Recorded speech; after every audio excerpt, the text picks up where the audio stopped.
ce matin donc, sur YouTube un grand événement, la naissance d'une revue. Le journal des mobilités internationales, je vous en faudrait pas un nom bénéficiant, qu'on va vous présenter rapidement ce matin. C'est le premier numéro, il existe, voilà.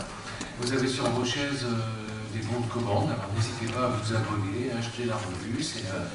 C'est une toute jeune revue qui vient de naître, c'est son numéro 1, il sera collector d'ici peu, donc voilà, n'hésitez pas à le commander. On va vous présenter ce premier numéro avec les participants autour de cette table. Marie-Pierre Chalimbaud, ici, qui travaille à l'agence de Genève, qui porte cette revue.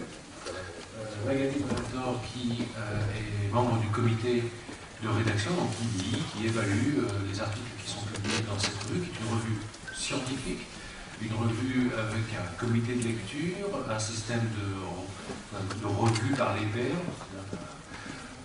Les articles sont évalués par des chercheurs de manière anonyme, donc c'est une revue dite à comité de lecture, dont fait partie également Régis Ritz, qui est à ma droite au bout de cette table. Et nous avons la chance d'accueillir ce matin un des auteurs de cette revue, qui est dans ce numéro 1, Catherine Agulon, qui va vous présenter rapidement son article. Et je vais donner la parole tout de suite à Marie-Pierre Chalimbaud, qui, depuis 2E2Z, va vous présenter la mise en place de cette revue que vous voyez sur le PowerPoint derrière vous. Bonjour. Donc, je représente effectivement l'agence de G2F qui porte l'initiative de cette revue. Nous sommes ravis de pouvoir la présenter aujourd'hui, le numéro 1, de pouvoir présenter le numéro 1 aujourd'hui devant vous. L'idée de cette revue à l'agence, l'agence a des missions de gestion, de promotion et de développement des programmes européens.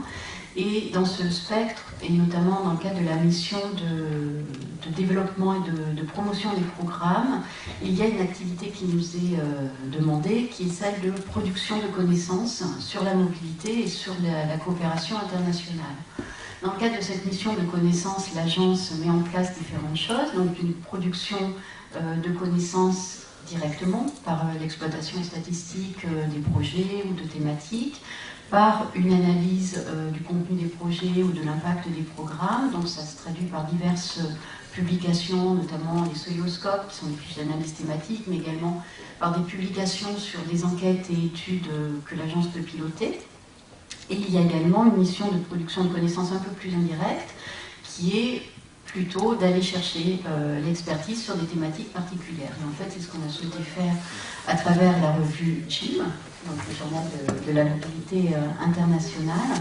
L'idée était de recueillir une série d'articles de haute tenue scientifique et de contribuer à leur valorisation en les regroupant au sein d'une revue. Donc pour cela, il était notamment nécessaire de faire appel à une maison d'édition prestigieuse, ce qui a été fait avec les éditions Peter Lang, qui fournissent un certain nombre de bibliothèques universitaires européennes et nord-américaines, et s'assurer également de la qualité des revues. Et c'est pour cela qu'a été constitué un comité de lecture de 10 chercheurs et enseignants d'expertise reconnus sur nos sujets, donc la mobilité et la coopération européenne. Voilà, donc je voulais simplement poser un petit peu le cas de pourquoi de cette revue, ce qu'on a cherché à faire à travers cette revue. Et je pense que le plus intéressant maintenant est de laisser la parole à ceux qui ont contribué activement, soit en produisant, soit en sélectionnant. Donc je pense que Catherine, je laisse la parole à Catherine Agulon. Ça vous va? Voilà. Juste avant pour vous présenter, on va faire défiler rapidement les slides de ce premier numéro. Vous avez la composition dans la slide suivante du comité scientifique. Donc vous voyez un certain nombre d'universités françaises et européennes qui sont représentées dans ce comité scientifique, qui donc s'est réuni une fois, puisque c'est le premier numéro, et qui devrait se réunir à l'occasion du deuxième numéro, dont je vais vous dire un mot dans une seconde. Voici le sommaire sur la diapo suivante de ce numéro 1. Donc vous voyez qu'il y a un certain nombre d'articles qui sont consacrés à la mobilité internationale des étudiants, et notamment au dispositif Erasmus, mais pas uniquement. Il y a des papiers historiques qui remettent en perspective les mobilités dans l'espace européen notamment. Et là, une partie du sommaire, je vais sur la slide suivante, vous avez la suite, voilà. Vous avez un certain nombre de travaux, y compris statistiques, sur le devenir des étudiants qui sont passés par le dispositif Erasmus, ou des papiers plus, on va dire, plus opérationnels, ou qui relatent plus des expériences qui ont été conduites par des organismes en termes de mobilité, comme celui sur l'INSA de Lyon.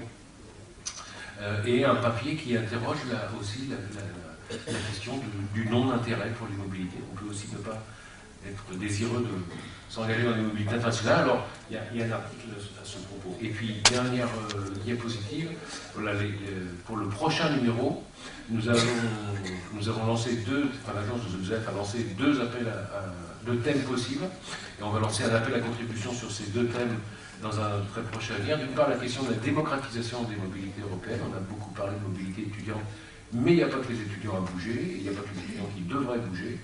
Et puis, deuxième thème possible qu'on a choisi, la question de l'évaluation de l'impact, qui est une question méthodologique très forte sur les mobilités internationales. Comment mesurer, on a un atelier d'ailleurs, tout de suite après cette séance, qui va s'intéresser à cette question, comment on peut mesurer les effets de la mobilité internationale sur les parcours d'éducation, de formation et l'insertion professionnelle des gens qui sont passés par cette mobilité. Voilà, tout de suite la parole donc à Catherine Aguilon, un de nos auteurs qui a gentiment accepté de venir dire un mot de son papier ce matin.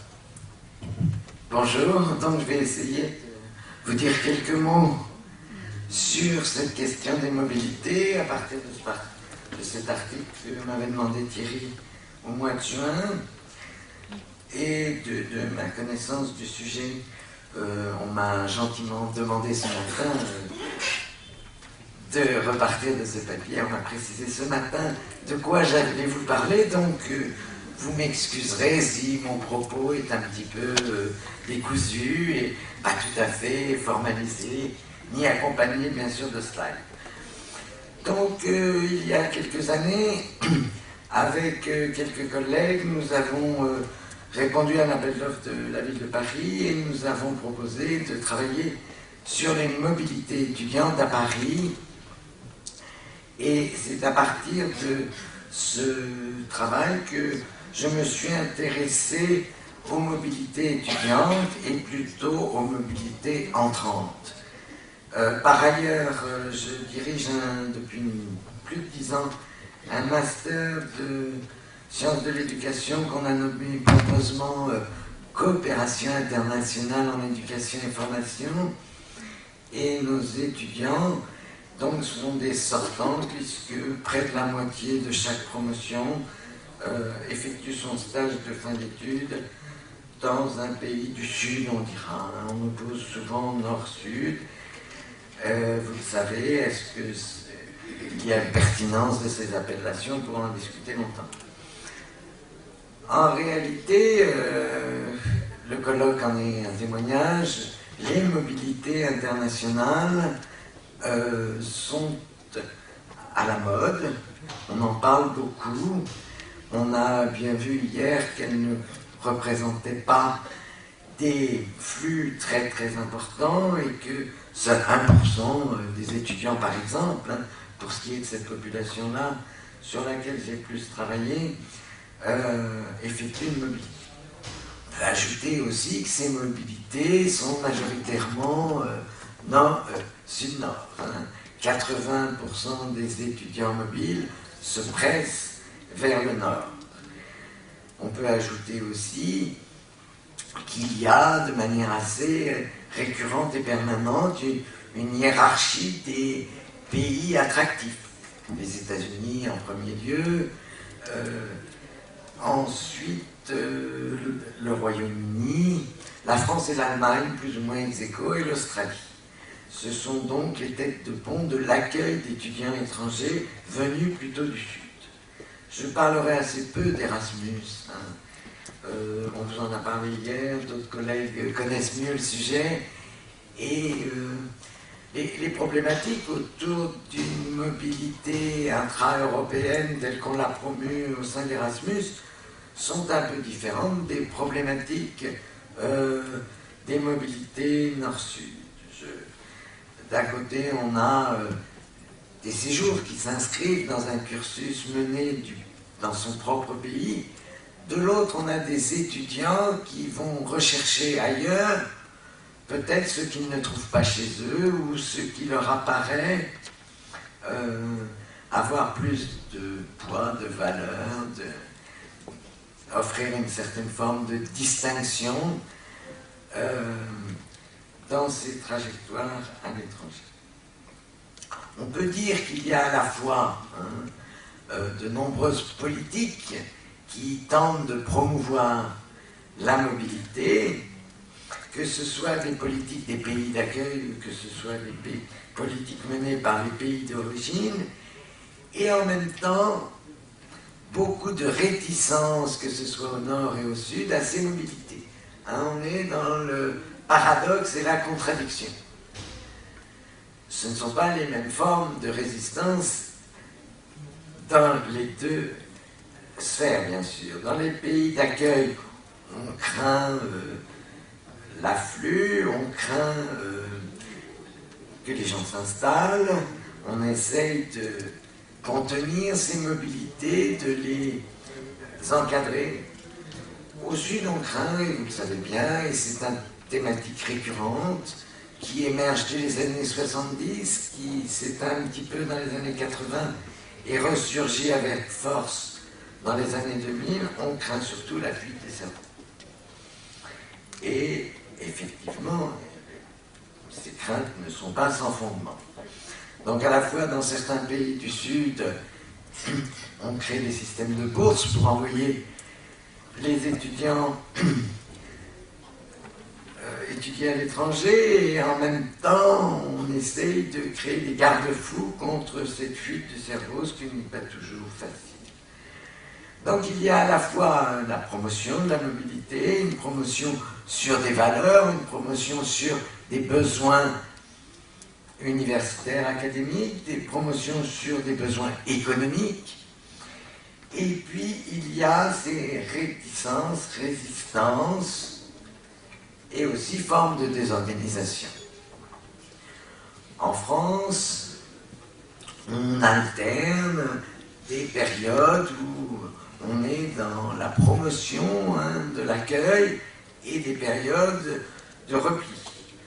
La dernière période, avec la création d'EduFrance, qui devient Campus France, et l'implantation dans plus de 120 pays du monde de ces agences EduFrance qui sont là pour informer les étudiants étrangers, préparer leur départ, les aider à trouver, vérifier leurs connaissances en français, et les aider à préparer leur inscription dans une université française, sont un signe d'une promotion de la mobilité. En parallèle, et peut-être spécifiquement, merci, pour la France, l'accueil des étudiants étrangers n'est pas toujours à la hauteur de ce qu'on pourrait attendre. Vous le savez sans doute, les démarches administratives, qu'il s'agisse d'une carte de résidents ou d'une carte d'étudiants étrangers résidents, les démarches administratives dans les universités sont véritablement un parcours du combattant. Sans parler de la quête d'un logement et de l'inscription pédagogique dans une université. Toutes nos universités aujourd'hui ont créé leur service des relations internationales. Toutes sont censées, justement, au-delà des conventions multiples qu'elles signent avec des universités étrangères, dans des programmes de recherche, souvent déconnectés de la mobilité étudiante d'ailleurs, ou assez souvent en tout cas, sont censés accueillir ces étudiants, les aider dans leur démarche. On peut dire que ce service d'accueil reste assez fruste, assez limité. J'ai une anecdote pour pimenter un peu la chose. J'ai rencontré là, récemment un jeune Colombien qui a été invité et il est en master 2 d'astrophysique. C'est un jeune assez brillant. Donc il est invité dans un laboratoire parisien pour un stage de 2 mois dans le cadre de son master 2 et de la préparation de sa thématique de doctorat, qui peut-être, il envisage peut-être de faire en France. Le laboratoire l'accueille sans avoir à aucun moment ni prévu son logement et son hébergement, ni prévenu ce jeune au mois de mai, juin, avant qu'il arrive en septembre, qu'il aurait des difficultés à trouver un logement et que les logements à Paris étaient très chers. Et ce jeune, donc, est SDF, je le dis en rigolant, hein. En tous les cas, il a été aidé, pas ici ou là, par les uns ou par les autres, mais il est resté 2 mois avec son sac à dos sans avoir un logement fixe. Bon, c'est une anecdote, mais ça révèle quand même le manque d'accompagnement, le manque de sérieux avec lequel on organise l'accueil des étudiants étrangers en France. Vous me contredirez peut-être, j'en serais ravi, mais c'est quand même un fait. Les cités universitaires sont insuffisantes, les logements étudiants sont insuffisants, et l'aide au logement est largement insuffisante. Alors, qu'est-ce qu'on sait de ces étudiants étrangers? Eh bien, assez peu de choses. Hein. L'OCDE fait quelques enquêtes. La France, la DEP, enfin nos services de statistiques ont quelques données, mais on a très très peu de choses qui puissent permettre d'évaluer les impacts, par exemple. Hein. On sait combien de jeunes, un peu approximativement, viennent de tel ou tel pays. On sait approximativement s'ils vont à l'université dans les écoles, s'ils sont boursiers ou non. Les boursiers sont peu nombreux, à peine 20% de l'ensemble. On sait comment ils s'engagent donc dans ces études, mais on ne sait absolument rien sur leur réussite, sur la durée de leur parcours, sur le moment où ils rentrent chez eux, sur les impacts d'études à l'étranger, sur leur trajectoire en commun. Cette question de la réussite dans les universités étrangères est prégnante. Cependant, moi j'ai fait quelques enquêtes qualitatives, on sent bien combien ces jeunes sont perdus au départ, combien ils ont du mal à comprendre le fonctionnement de l'université, les méthodes pédagogiques, combien ils ont pour beaucoup des difficultés linguistiques qui ne sont pas résolues. Et dans les matières des sciences humaines et sociales, ces difficultés sont décuplées par rapport aux sciences. Ils sont souvent moins présents d'ailleurs en sciences qu'ils ne le sont en sciences humaines, justement. Ils ont plus de mal, on le voit dans les enquêtes qualitatives, à progresser dans ces études, à finir un master, à finir un doctorat. Ils sont, comme on l'a dit hier, très présents dans nos cursus de doctorat, où ils représentent 40% des étudiants, à peine 20% en licence. Donc vous voyez bien que ces jeunes viennent plutôt finir des études qu'ils ne viennent accomplir l'ensemble d'une trajectoire, finir des études parce qu'ils accordent beaucoup de crédit aux universités du Nord pour aller vite. Ce n'est pas pour autant qu'ils aient beaucoup de facilité à poursuivre ces cursus, qu'ils achèvent souvent relativement plus lentement que les autochtones. La dernière question, donc on sait que ce sont souvent des jeunes de milieux plutôt aisés, mais des jeunes de milieux plutôt aisés qui seront confrontés justement à une forme de paupérisation, à une forme de précarisation dans cette épopée qu'ils vivent plus ou moins bien. Et on a parlé hier du désarroi ou des difficultés qu'on peut avoir dans la mobilité. Beaucoup de ces jeunes étrangers vivent ces désarrois. Alors évidemment, selon leurs origines géographiques, ils auront plus ou moins de facilité à s'acculturer. Ce sont peut-être aujourd'hui en France, en tout cas à mon sens, mais peut-être que je me trompe, hein, mais d'où je parle, j'ai le sentiment que même si les jeunes Chinois sont la deuxième nationalité à se presser aux portes de nos universités, ce sont quand même eux qui ont le plus de mal à s'acculturer. La distance culturelle est forte, les difficultés linguistiques le sont aussi, et peu d'entre eux sont boursiers. Ils travaillent beaucoup à côté, et souvent dans des conditions difficiles. Et ils sont souvent d'ailleurs surexploités par leurs propres compatriotes, hein, dans les restaurants et petits commerces chinois, à Paris dans le 13e en particulier, mais peut-être aussi en province.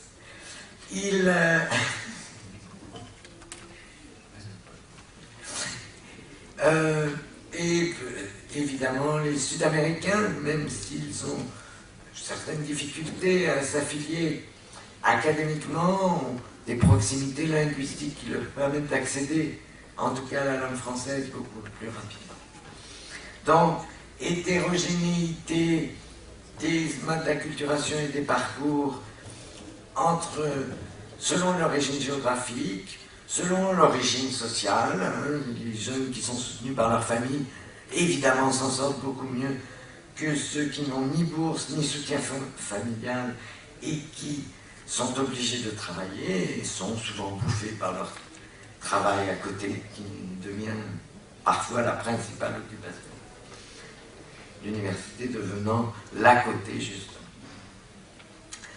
Dernier volet des études et des inquiétudes sur ces mobilités internationales, le retour.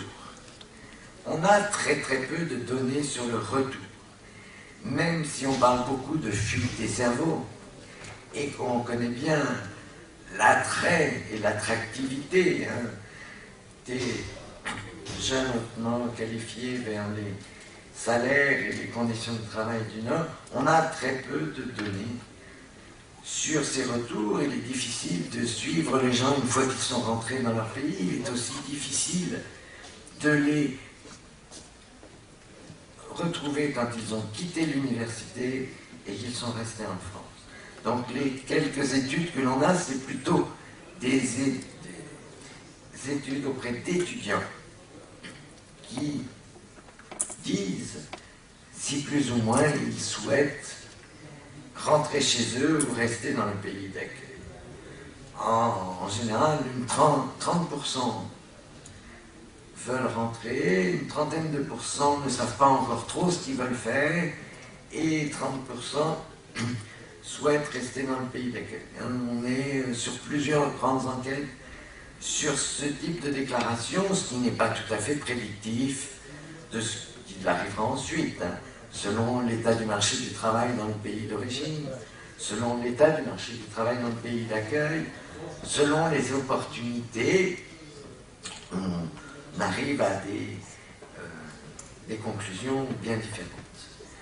Donc, pour finir, hein, je dirais la mobilité internationale des étudiants qui est orientée plutôt nord-sud, même si on voit se dégager aujourd'hui des mobilités sud-sud.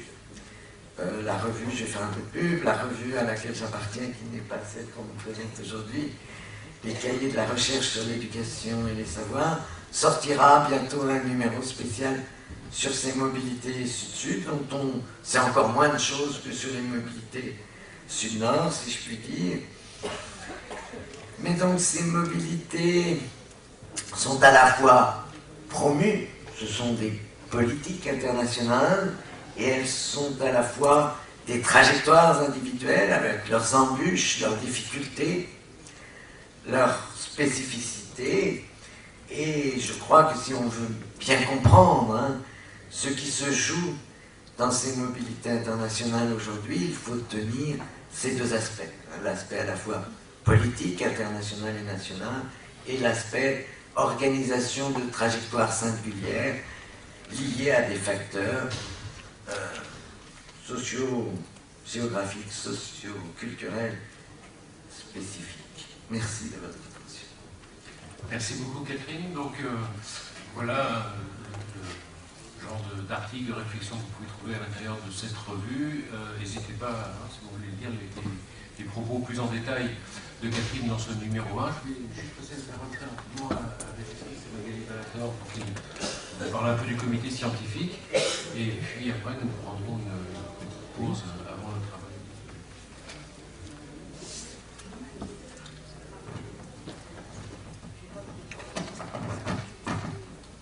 Donc je me présente quand même rapidement. Donc j'ai été sollicitée principalement parce que j'ai écrit un livre aux presses universitaires de France sur Erasmus et la mobilité des jeunes européens. J'ai accepté volontiers, sous condition quand même, que ce soit une revue scientifique sérieuse avec une peer review, etc., pour contraster un peu, parce qu'il y a quand même de plus en plus de publications sur le sujet, mais de plus ou moins sérieuses. Les journalistes aiment beaucoup le sujet, je pense, sur les questions de mobilité. Je suis assez souvent aussi sollicitée pour parler. Bon, j'accepte de moins en moins, je crois, parce que les discours sont malgré en fait le nombre croissant de recherches sérieuses qui ont été faites sur notamment Erasmus, mais pas seulement, sur les mobilités étudiantes. On est toujours avec un discours sur Erasmus, success story, programme populaire, etc. D'ailleurs, récemment, Erasmus, comme c'était le programme le plus connu de tous les programmes européens, est devenu, le programme Socrates sur lequel moi j'ai travaillé, donc maintenant est devenu Erasmus pour tous. Donc ça me fait rebondir sur la thématique du numéro, d'un des prochains numéros, je suppose, sur la démocratisation.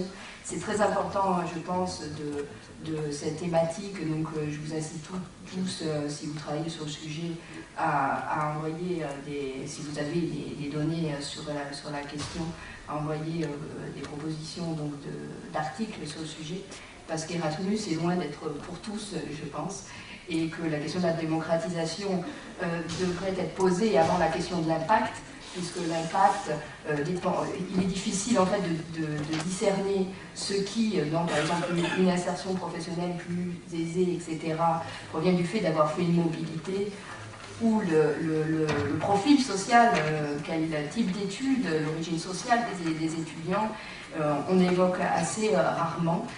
C'est encore la mobilité quelque chose de assez, entre guillemets, élitiste, et donc la question de la démocratisation est quand même relativement importante. Je voulais préciser aussi que c'est moi je suis sociologue, donc c'est pas écrit ici, donc je le précise, c'est une revue qui est pluridisciplinaire, donc on a reçu des papiers aussi de différentes disciplines. Donc bon, moi j'ai plutôt évalué les papiers dans mon champ d'études. Donc c'est aussi important, je pense, d'avoir une vision un peu plus globale d'histoire des mobilités. On n'a pas eu trop. Le dernier numéro est assez quand même assez axé sur la mobilité institutionnalisée, un peu moins sur la mobilité free mover, c'est-à-dire c'est un numéro uniquement en français, mais si tu me contradiras, il est possible il y a un papier en anglais, oui, mais il est possible de publier en anglais, en espagnol aussi, je crois. Donc ça c'est aussi pour moi, c'était un de mes souhaits d'avoir, ça serait aussi une première aussi sur la mobilité, pouvoir publier dans plusieurs langues, ça me semble aussi important. C'est il n'y a pas de revue, à ma connaissance, après je ne sais pas dans d'autres pays, etc., thématiques sur les questions de mobilité. Ça ne concerne pas que les étudiants. Moi à l'heure actuelle je travaille plus davantage sur stagiaires, insertion en début de carrière, etc. Donc ça devrait pouvoir passer, c'est dans le training, je pense. Et recherche, je pense que c'est très important, les mobilités, alors surtout avec les rhétoriques actuelles sur l'internationalisation, c'est indispensable, etc. Je lisais à peine hier une étude espagnole qui disait qu'apparemment la mobilité pour les chercheurs en Espagne, ça ralentissait l'insertion professionnelle, donc il était mieux d'être loyal et plutôt ancré, disons, dans un territoire pour obtenir un poste rapidement, plutôt que d'être mobile. Et donc, si on compare les discours, notamment de l'Union européenne, de la DG Éducation, etc., sur l'intérêt d'être mobile justement pour s'insérer professionnellement, ça contraste un peu. Et donc, je trouverais intéressant aussi d'avoir un certain nombre de papiers comparatifs, parce que je suppose qu'en fonction des pays considérés, des secteurs aussi, des disciplines, etc., l'impact de la mobilité est différent. Voilà, donc c'était pour être très, très rapide et présenter mon méthode. Bien, pour ajouter quelques idées et quelques réactions à la naissance d'une revue que nous saluons aujourd'hui, je dirais d'abord 3 remarques. C'est une initiative excellente et c'est une initiative française. Non pas que nous ayons un complexe quelconque, mais beaucoup de revues à l'heure actuelle qui travaillent sur l'Europe sont souvent publiées dans des pays du Nord, beaucoup aux Pays-Bas, en Allemagne, en Angleterre. J'en veux pour preuve une revue récente, la revue européenne de politique linguistique, qui est publiée en Angleterre. D'ailleurs, c'est assez intéressant quand on connaît l'importance de l'anglais, de voir que les Anglais peuvent s'intéresser à la politique linguistique en général. Donc, bravo pour la France qui a eu cette initiative et qui a réussi quelque chose qui me paraît très prometteur. Deuxième remarque, c'est une initiative qui arrive à point nommé. Non pas, comme disait Magali, beaucoup de gens aiment réfléchir sur la mobilité, et notamment la presse d'ailleurs, mais cette mobilité, on le sait, et la journée d'hier l'a prouvé, elle est en train de s'enrichir, de se transformer, de s'ouvrir, et cette notion d'Erasmus pour tous ou d'Erasmus plus signifie bien plus de mobilité, plus d'étudiants, plus d'apprentis, plus de niveaux. Et je vous rappelle que hier, Anne-Marie Cocula a insisté sur le fait qu'il faut vraiment travailler pour supprimer ce hiatus entre l'apprentissage secondaire supérieur, qui est véritablement un sens de responsabilité dans le développement des études. Donc, aller plus loin, ça arrive à point nommé. Et troisième remarque, c'est une initiative qui invite justement à la réflexion, et comme il a été dit, à la recherche, c'est-à-dire nouvelles formes de mobilité. On a beaucoup parlé, on parle beaucoup, et parfois les universitaires en parlent un petit peu trop, de cette mobilité académique, de cette mobilité universitaire. C'est vrai qu'Erasmus, à bien des égards, a fait la trace. On voit bien les développements, justement, au niveau de l'apprentissage, ou d'autres populations, évidemment. Donc, la dimension qui n'est plus qu'individuelle, mais qui devient plus sociale, plus collective, suppose qu'il y ait en effet des recherches, de façon, comme il a déjà été dit, transdisciplinaire, des sociologues, des ethnologues, des linguistes, des responsables, justement, administratifs. Donc, qu'est-ce que je pourrais ajouter? Il faut que cette revue soit lue. Le problème du lectorat est quelque chose de très important. Si elle est attractive, les gens la liront, et vous verrez que, en ce qui nous concerne aujourd'hui, la majorité des articles sont en français, donc le côté très attractif est là. Et qui doit la lire? Eh bien, il faut être très clair, ce n'est pas un ouvrage confidentiel, ce n'est pas une thèse, justement. La thèse est par excellence le produit sans lectorat, ou avec un tout petit lectorat.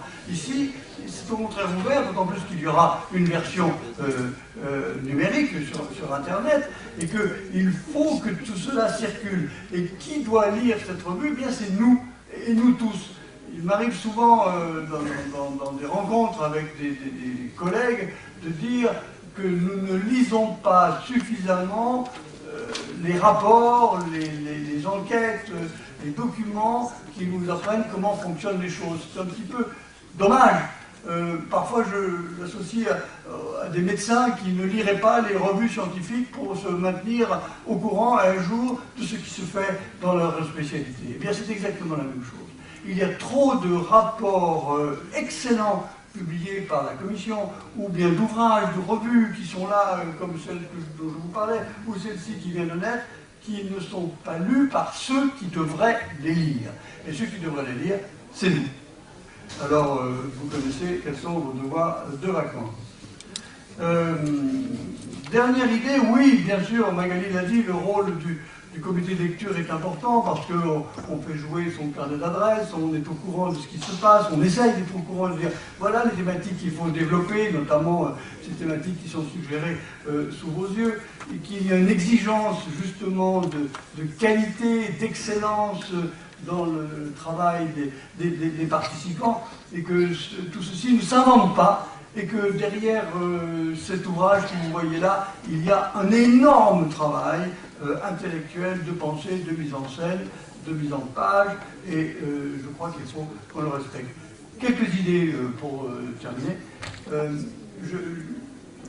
Si nous lisons justement les derniers rapports publiés par la Commission de ces dernières années, il y a 3 ou 4 points liés à la mobilité qui apparaissent de façon très claire. Je vous les soumets, ne serait-ce que pour justement poser des questions, parce que ces points arrivent sous forme de questions, et combien on pourra retrouver ces points-là et rendre encore plus attractifs, parce que ce sont des choses qui nous concernent tous sur la mobilité. Première question que posent beaucoup ces rapports que l'on lit, l'étudiant ou le jeune est-il vraiment au centre du système?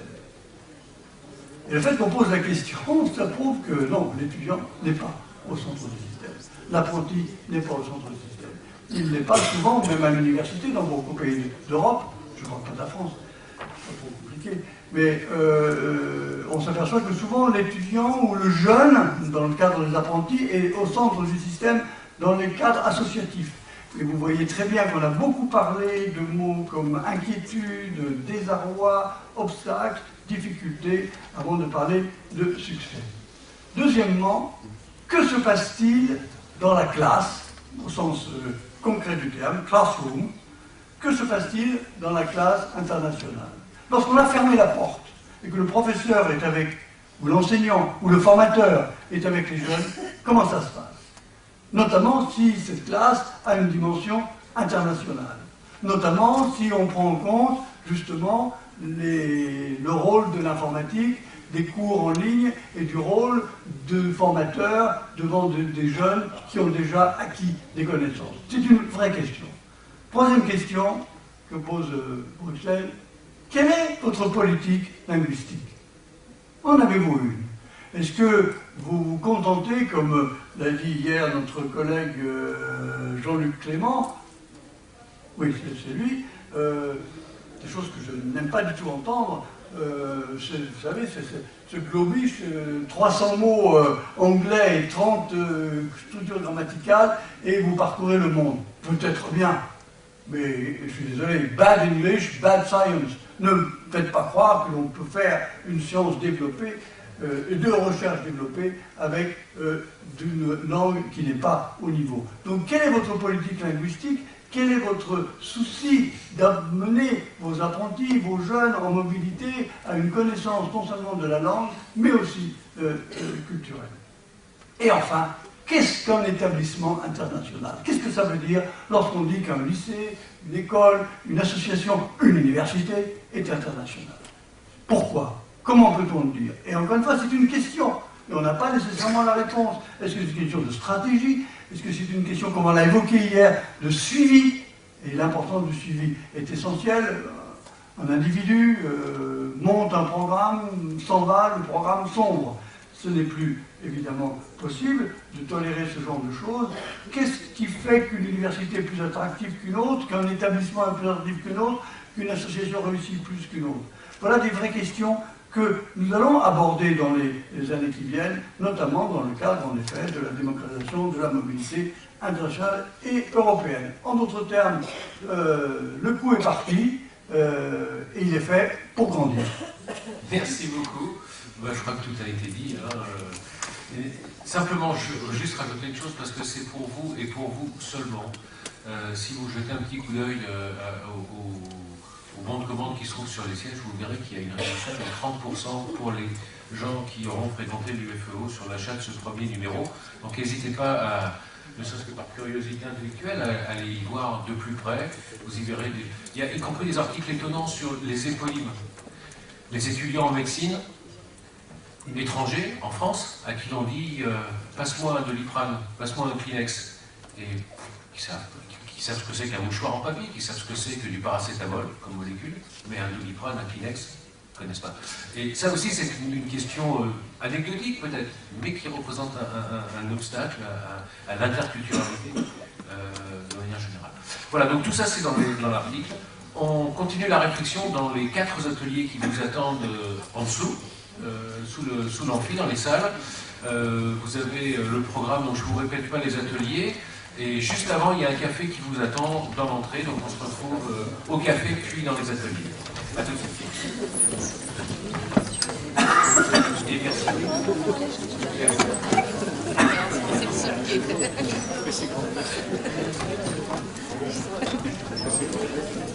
Voilà, oui. Il me rappeler 600 000 jeunes du système scolaire chaque année.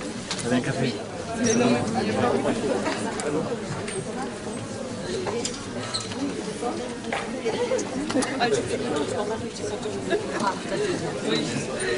Bonjour, comment allez-vous?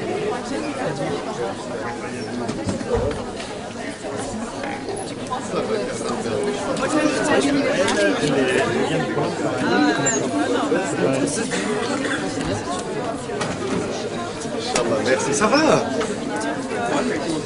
Ça va?